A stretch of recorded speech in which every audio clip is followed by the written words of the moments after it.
Hello everyone, this is Sarita Negi. Welcome to my channel, The Pharmaverse. Now let's start with the topic solubility of pharmaceutics second, B-Pharm third sem. आज हम बात करेंगे solubility की. Solubility एक ऐसी process होती है जिसमें हम किसी भी पर्टिकुलर सॉल्यूट की मैक्सिमम अमाउंट को डिसॉल्व करते हैं किसी भी पर्टिकुलर सॉल्वेंट में under a condition of temperature and pressure. This is known as solubility. तो सॉल्युबिलिटी के लिए हमें एक सॉल्यूशन तैयार करना होगा. सॉल्यूशन प्रिपेयर करने के लिए दो चीज की रिक्वायरमेंट होती है, एक सॉल्यूट और एक सॉल्वेंट. बात करते हैं सॉल्यूट, सॉल्वेंट,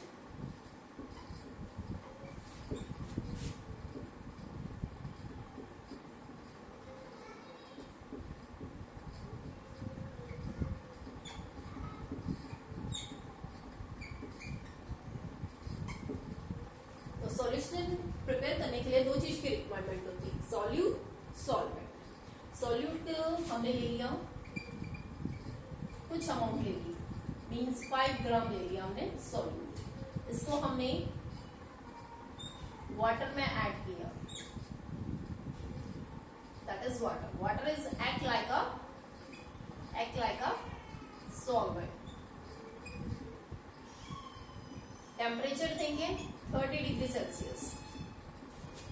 सॉल्यूशन प्रिपेयर हो गया. This whole process is known as solubility.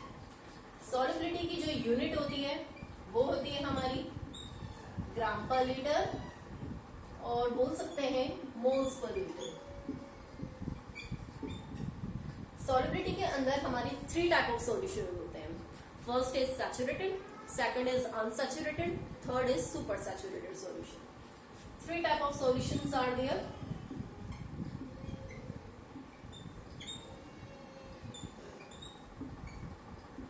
Three type of solutions होते हैं,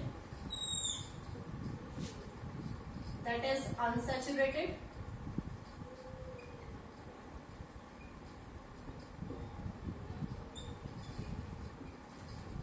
second is saturated,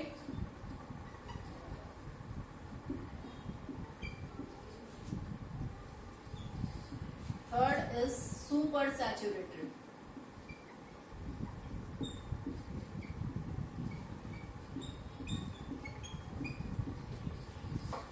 unsaturated solutions क्या होते हैं? अनसैचुरेटेड सॉल्यूशंस एक ऐसे सॉल्यूशंस होते हैं जिसमें हम सॉल्यूट की मैक्सिमम अमाउंट को लेते हैं. मींस मैक्सिमम से मैक्सिमम हम कितना सॉल्यूट को डिसॉल्व कर सकते हैं किसी भी पर्टिकुलर सॉल्वेंट में under a condition of temperature and pressure. Example से समझेंगे. फॉर एग्जांपल हमने 5 ग्राम ऑफ सॉल्यूट लिया. सॉल्ट ले लो, सॉल्ट लिया, उसको हमने क्या किया, वाटर में ऐड किया. 50 ml वाटर ले लीजिए आप. Temperature 30 degree Celsius. That is solution A prepare हो गया.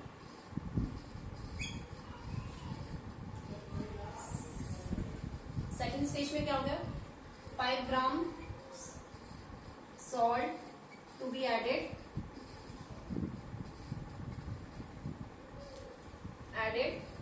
to the water at 30 degree Celsius. Solution prepare हो गया, that is solution B. Thirdly, 5 gram more salt to be added.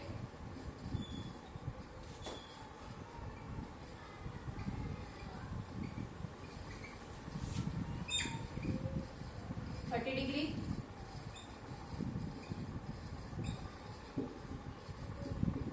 That is solution C. Finally,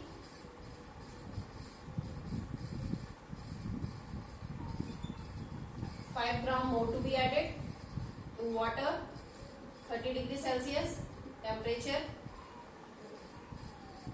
तो इस stage में क्या होगा कि जो हमारे सॉल्ट के जो पार्टिकल्स थे, सॉल्यूट पार्टिकल्स थे, वो सेटल डाउन हो गए।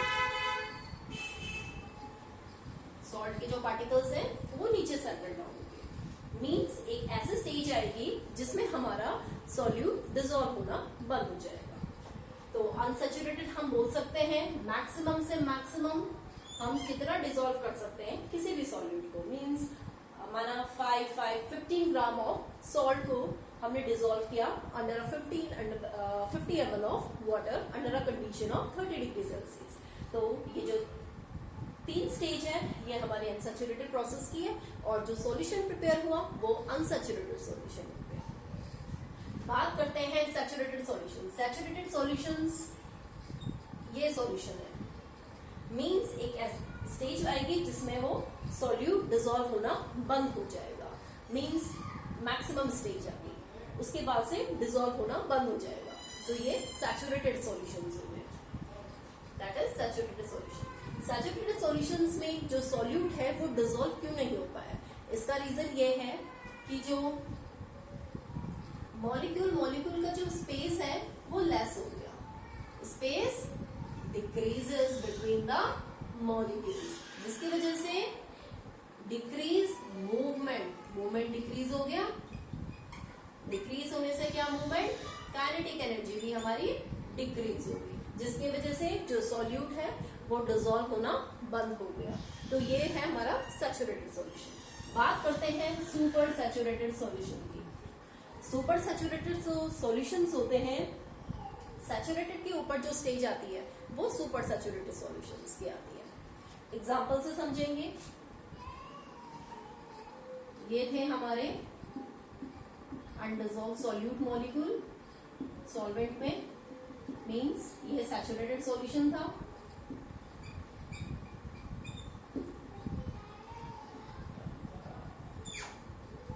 ये कंडीशन थी 30 डिग्री सेल्सियस में। ओके, तो सुपर सैचुरेटेड सॉल्यूशंस में मींस हम जो अनडिसॉल्व सॉल्यूट था वो डिसॉल्व हो जाता है, लेकिन after the application of external factor whether it is temperature और प्रेशर। तो हमने क्या किया, हमने सैचुरेटेड सॉल्यूशन लिया 30 डिग्री सेल्सियस। हमने क्या किया, ये जो अनडिसॉल्व सॉल्यूट जो वाटर में है उसको हमने क्या कर दिया, हीट अप कर दिया up to temperature 60 to 70 degree Celsius. तो इससे क्या होगा कि जो मॉलिक्यूल के बीच का जो स्पेस है, टेम्परेचर बढ़ने से क्या हो गया, इंक्रीज हो गया। मॉलिक्यूल के बीच का जो स्पेस है, इंक्रीज स्पेस।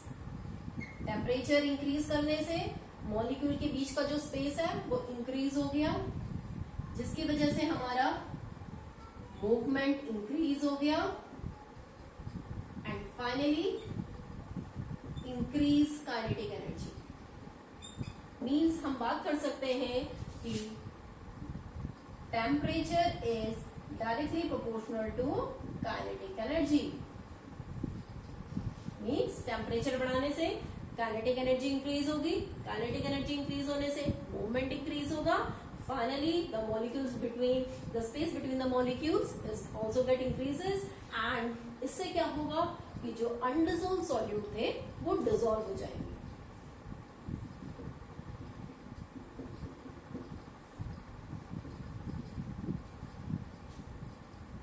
That is, ये सॉल्यूशन बना सुपर सैचुरेटेड।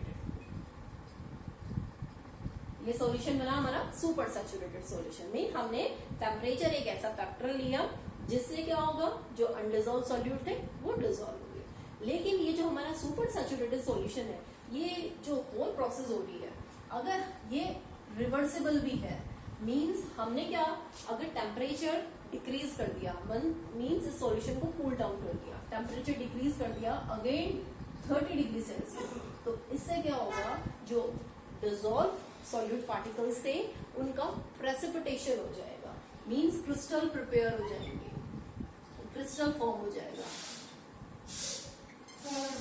ये क्रिस्टल प्रिपेयर हो गए जो डिसॉल्व सॉल्यूट थे। तो ये जो प्रोसेस होगी ये होगी हमारी क्रिस्टलाइजेशन।